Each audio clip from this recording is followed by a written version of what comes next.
So Ron, what's the best piece of advice that you could give a veteran dad? Yeah, I think 2 bits of advice that I would give a veteran, or give a rookie dad, I should say, or any dad really. First and foremost, as long as there's a lot of decisions to be made, both individually and with your partner, your wife, your girlfriend, whoever it might be. As long as you are keeping your baby's best interest in mind, you can't go wrong.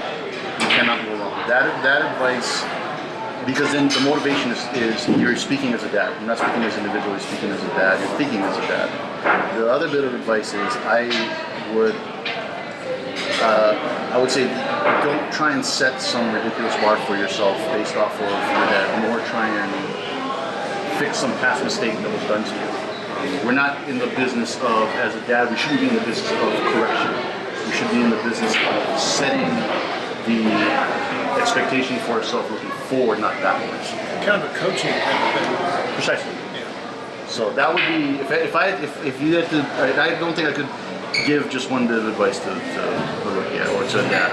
There would have to be one of these 2 or both. Yeah. You kind of think about what you're saying, man. The idea of, one of the things I love about boot camp is, yeah, we have a lot of advice, but the 3-dimensional, tactile handling of those babies, we can have truckloads of advice. But the fact is, there are usually 3 to 4 babies in a class, and I've watched these gentlemen who never held a baby. Never, and they tell us that, they're like, I've never held a child. And to watch a veteran dad come kind of playfully over and say, okay, you got it, and put this baby in their lap and watch them stiff for the first 20 seconds going, am I still alive? And then slowly watching their muscles relax and their hands conform to that baby, and then start to say, I can do this. Just that transformation from saying, I've never done this before, to saying, wow, I'm a natural. Right. To watch a baby fall asleep on the shoulder of a man who's never held a baby before is truly moving. So, we talk about the advice we get, and certainly boot camp is filled with great suggestions, great ideas.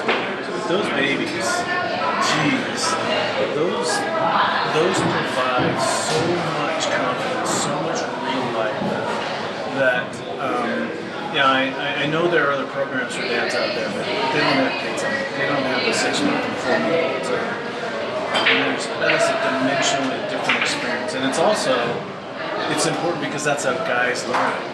Guys learn by doing, and boot camp is about doing. And that's extraordinary. That's the thing that I think it's interesting to watch rookie dads watch veteran dads throughout the workshop and really get that feeling of, if he can do it, so can I type of an approach. I think one of the best pieces of advice that I ever heard from a veteran dad to a rookie dad was on the subject of shaken baby syndrome. The aspects of, you will be tested, you will be challenged. This baby is not crying specifically to upset you. But that feeling of being able to bond with your baby and look at your baby and know that you love that child and that connection is there with your baby is a very powerful thing to understand and bond with your baby throughout the thick and thin. And for these guys to see veteran dads, even though they're challenged at times, have fun with it. It's pretty cool. There is something that happens to us when we have a baby and we're calming the baby, is we actually calm ourselves. And as we spend more time raising our kids, we learn a calmness that we never had before we had kids. And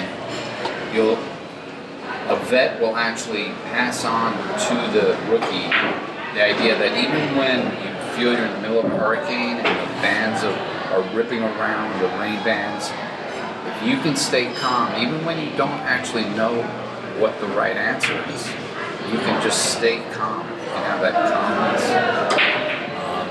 You will not be contributing to the storm. You will be an island of safety.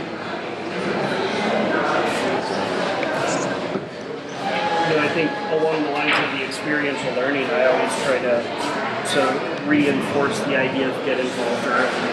And I think that getting involved early is what will lead to that calmness too. So that's the quick advice. Get in there, get your hands dirty, get the experience, learn things the hard way, and that pays dividends in the long run.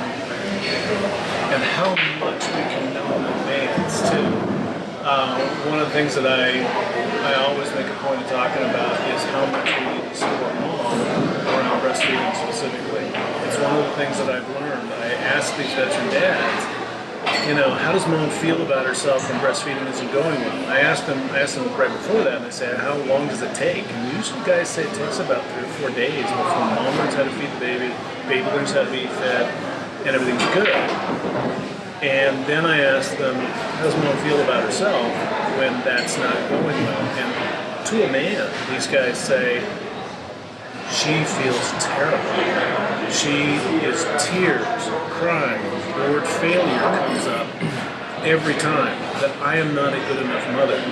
So with a lot of confidence, I and the other veteran dads generally say to the dads that the birth is out there. That's a big deal. And supporting mom through the birth is important. But supporting her through the challenge of breastfeeding is an even bigger iceberg for them to watch for, an even bigger challenge. And that all the veteran dads agree that supporting mom through breastfeeding is monumental. And one of the biggest ways we talk about how to support her is talk to her in advance about this. Say, hey, before you go into this challenge, how might you feel about yourself? Emotionally preparing, kind of like what you were talking about. How much can we get on the same page in advance before we're facing this challenge, knowing it's like going on any hike. What are you going to need before you go out there? You don't want to decide, oh, wow, we really need cold weather gear while we're on the trail.